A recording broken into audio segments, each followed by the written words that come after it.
Намасте. Итак, мы продолжим о путях духовного поиска.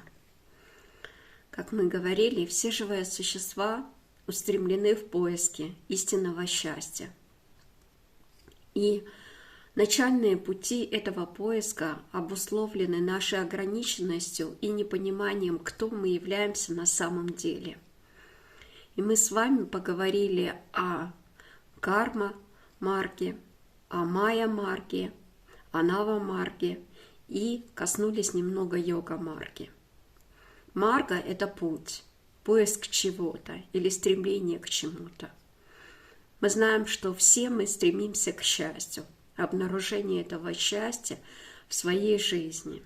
И вот первые пути карма-марга, нава-марга и майя-марга, они ложные, ошибочные. В них мы достигаем некоторой удовлетворенности от исполнения наших желаний, но мы не осознаем происхождение желаний, и мы не осознаем субъекта, переживающего счастье. И вот только на пути йога-марги мы вдруг задумываемся над тем, а кто внутри меня переживает счастье, и что для меня внутри является счастьем. Здесь мы обнаруживаем, что переживание удовлетворенности, счастья присутствует внутри нас. Единственная устремленность – это каким-то образом продолжить это ощущение счастья, потому что счастье, переживание удовлетворенности через внешние объекты не дает нам полноту проживания счастья. Внешние объекты изменчивы. Если мы полагаемся на счастье с противоположным полом, то отношения могут измениться, настроение ума может измениться, любовь может пройти, гармоничность в отношениях может пройти. Мы не можем на это полагаться и делать это ставкой для вечного переживания счастья. Если мы делаем ставку на материальное благополучие, мы также не можем гарантировать, что оно будет всегда присутствовать в нашей жизни. И также мы обнаруживаем, что если мы делаем на какие-то внешние объекты, то сразу, когда они попадают в поле нашего жизненного пространства, возникает необходимость удержать эти объекты в нашем пространстве. А вот это удержание, это уже не есть переживание счастья, потому что нам необходимо прикладывать усилия. А мы интуитивно понимаем, что счастье – это какой-то естественный поток, переживание, которое не зависит от чего-то внешнего и также не обусловлен тем, чтобы мы за него боролись, отстаивали, потому что сама борьба, само отстаивание и само проживание счастья вне других, оно чем-то ограничено, обусловлено. Мы начинаем это осознавать и понимать. То есть, если я переживаю счастье, но кто-то вовне является источником потери моего счастья, или если мое счастье проживается только мной, а все другие в это время находятся не в состоянии счастья, то я не переживаю некой полноты этого счастья. И вот здесь возникает вопрос. Именно йога-марга ставит более глубинные вопросы и осмысления пути поиска. Ведь мы ищем счастье на самом деле, только мы это счастье связываем с чем-то личностным. Личностная карьера, рост, личностное благополучие, личностные отношения с другими живыми существами. Моя жизнь как объект счастья. Если у меня яркие переживания дает жизнь, то это я считаю счастьем, интенсивность моей жизни и так далее. Но это все личностно. И только на пути йога-марги мы вдруг понимаем, что вот эта устремленность, путь, поиск, он как-то связан с нами, конкретно с нами. Именно на пути нава-марги мы уже понимаем, что путь, поиск идет к тому, чтобы мы совершенствовались сами. Что чем более мы совершенны сами, тем ближе мы приближаемся к ощущению счастья. Здесь мы ставку делаем на то, что если я внутри развит как личность, если во мне проявляются различные способности, то я становлюсь вовне успешным, я добиваюсь многого в этой жизни. Но путь Анава-марги ошибочен. Мы развиваем бесконечно себя, но в какой-то момент мы чувствуем тоже в этом фальшь. Мы понимаем, что развивая себя, мы не понимаем, кого внутри себя мы развиваем, и что этот процесс бесконечный. Посмотрите, какое большое количество сейчас всевозможных тренингов, духовных тренингов, даже развития праны, энергии, личности, харизмы, качества, способностей и так далее. Но как-то мы не чувствуем, что мы приближаемся к естественному переживанию счастья и что наш поиск истинен. И вот здесь возникает вопрос, кто я сам являюсь в этом поиске, как субъект, и чего я все-таки ищу. Если это какое-то счастье универсальное, то что это такое во Вселенной? И вот мы приходим к пути йога-марги. На пути йога-марги мы встречаемся с истинными духовными знаниями. Мы встречаем духовных учителей, мы встречаем священное писание, и мы встречаем глубокую, зрелую духовную практику. И она нам говорит, что истинное счастье внутри тебя. Поиск должен осуществляться внутренний. Этим истинным источником счастья являешься ты сам, но не та часть, которую ты осознаешь, осмысливаешь, из которой ты себя отождествляешь, а та глубинная, неизведанная часть, которая в ведической традиции называется атма. И Вивека-чудамани Шанкара говорит: поэтому именно Атман является их свидетелем. Вне его нет ничего для познания. Он сознает себя посредством собственного сияния, и потому есть свой собственный свидетель. Он единственен и неизменен в состоянии бодрствования, сна и глубокого сна. Он открывается как бытие, сознание, блаженство, и сам сияет в сердце, как «Я». Проницательным интеллектом познай это вечное блаженное сознание, как Атман или «Я». В разговоре между учеником и учителем, а именно так описывается Вивека-чудамани, Шанкара дает знание, показывая, как постепенно учитель ведет ученика к истинному знанию. Итак, йога-марга предполагает, что мы находим духовного учителя, и мы начинаем серьезный духовный путь. Мы понимаем, что внутри нас есть некая сокровенная часть, которая называется Атман, но которая пока нами не осознается. И тогда мы задаемся вопросом, а что мешает мне осознавать эту сокровенную часть внутри себя, свой внутренний божественный свет. И мы получаем знание, что твой ум, твои желания, чувства, твой опыт сформированный, все это является причиной того, что ты не можешь обнаружить в потоке своего сознания свой внутренний атман, внутренний свет. И мы начинаем практику очищения ума, очищения праны, тапаса, практику усмирение ума, усмирение и контроль желаний, потому что это также обуславливает нас на духовном пути. Вот этот процесс – это процесс очищения, становления как зрелого духовного практика. Это путь становления от человеческого существа садху. Садху – это тот, кто устремлен к божественному познанию, тот, кто понимает, что внутри него скрыт божественный источник, и необходима определенная духовная трансформация для того, чтобы этот источник был обнаружен им.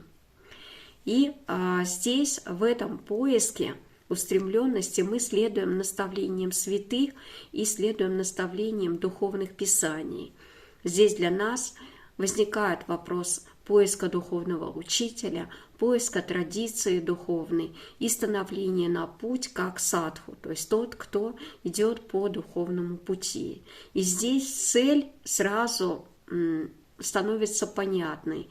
Наша цель – это поиск божественного источника, который присутствует как в глубинах нашего самоосознания, так и во внешней Вселенной. Но пока нам надо разобраться с самим собой. И это путь йога-марги. На пути йога-марги возникают процессы углубления нас в наше самоосознание. Мы проходим путь концентрации, путь дхараны, путь дхьяны, погружения в глубины своего сознания.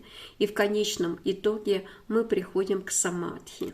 Самадхи – это опыт обнаружения своей истинной природы, недвойственной природы бытия. И когда мы приходим к этому обнаружению, мы становимся на путь чняна-марги. Путь чняна-марги – это становление чняни, то есть тот, кто осознал свою истинную природу, тот, кто осознал свой атман, тот, кто стал светом божественного внутри атманом. При обнаружении атмана, при получении глубочайшего опыта своей внутренней божественной сути, мы обнаруживаем, что эта божественная суть присутствует во всем бытие. Это опыт недвойственности. Мы видим, что мир – это просто проявление божественного сознания, которое играет в многообразии энергий. Эти энергии исходят из этого божественного источника, проявляются через различные разумы, через различные спектры энергий, проявляют многообразие живых существ, проявляют различные мировосприятия, различные самоосознания, формы самоосознания. И таким образом глобальное бытие разворачивается во всем своем безграничном потенциале. Теперь, осознав себя единым с этим бесконечным бытием, мы становимся чняни, и мы проходим путь чняна-марги. Это путь становления, то есть кратковременный опыт недвойственности не означает, что мы уже стали чняни. Необходимо совершенствоваться в этом опыте, углубляться и укореняться. И вот это происходит на пути чняна-марги. Затем, когда мы полностью утвердились в этом недвойственном осознавании, когда для нас раскрывается Вселенная как божественное, единое, целостное существо, которое разворачивается в многообразии энергий, мы начинаем взаимодействовать с различными энергиями бытия, как божественными функциями. Также мироздание для нас открывается как чистейшее видение Бога во всех его гранях и формах проявления. Здесь наша внутренняя божественная суть, естественно, раскрывает потенциал своего совершенства. И мы вступаем на путь ситха-марги. Ситха – это существо чняни, которое раскрывает внутри себя бесконечный потенциал совершенства, который проявляется через различные энергии. Что является мотивацией к проявлению этим энергий? Благо, приносящее этому бытие. И мы вспоминаем, что на пути йога-марги нам рекомендовали святые практику ради блага всех живых существ. Вот только здесь мы осознаем этот глубочайший смысл практики ради блага всех живых существ. Проявление наших энергий из естественной природы нашей божественности проявляется как благо для мироздания, как благо для всех живых существ, с которыми соприкасается наше сознание. Ситх – это тот, кто проявляет свое совершенство ради блага живых существ, помогая им идти к осознанию своей внутренней божественной сути. И вот эти совершенства – это игра энергии пробужденного сознания, которая позволяет включать в себя, в эту игру множество живых существ на пути самоосознания. И ситха-марга – это путь, когда карма превращается в лилу, когда кармическое видение обнаруживается как недвойственное чистое видение реальности, как игру Бога, универсальную игру Бога во всем. Далее, совершенствуясь в этих энергиях, ситх становится небожителем. Он реализует иллюзорное тело, божественную форму, то есть способность проявляться многообразной, многоликой, многовариантной Вселенной во множестве иллюзорных форм. Небожитель – это следующая стадия. Это стадия дивья-марга. На этой стадии мы раскрываемся как универсальное божественное сознание, которое способно эманировать из себя многочисленные тела, многочисленные индивидуальные сознания для того, чтобы воплощать определенные функции этого многогранного сознания.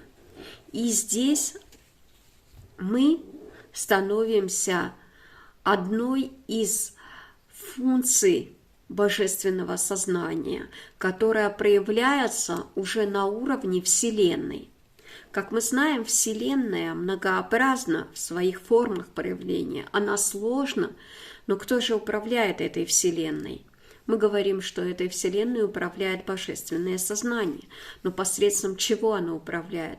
Божественных функций, которыми оно наделяет различные свои эманации. И вот Дева, божество или небожитель, это как раз такая божественная функция изначального сознания, которая проявляется как индивидуальная форма этого сознания. И на пути дивья-марги мы осуществляем глобальные функции бытия. То есть здесь мы не просто малая форма индивидуальности. Здесь эта форма осознает свое единство с изначальным источником. И при этом она осознает могущество своего проявления во Вселенной и глобальные задачи по реализации гармонии высшего закона, гармонии Риты во Вселенной.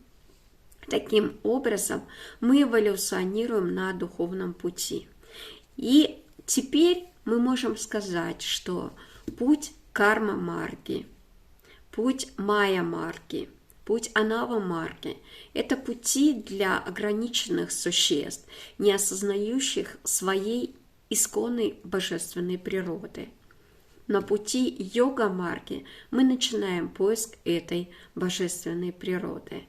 Но на пути джняна-марги, ситха-марги и дивья-марги мы раскрываем бесконечный божественный потенциал этой божественной природы, нашей изначальной, исконной природы вечного, неизмеримого, бесконечного божественного бытия.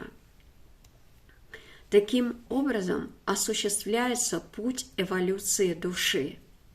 И в книге «От человека к Богу» Гурудев описывает этот эволюционный путь от человека к садху, от садху к джняне, от джняни к ситху, от ситха к деве, от дева к махадеве.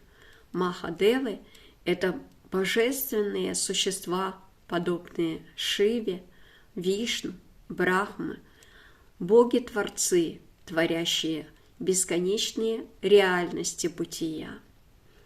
Таков путь, которым мы все следуем и к которому в конечном итоге мы придем. Ом Шанти.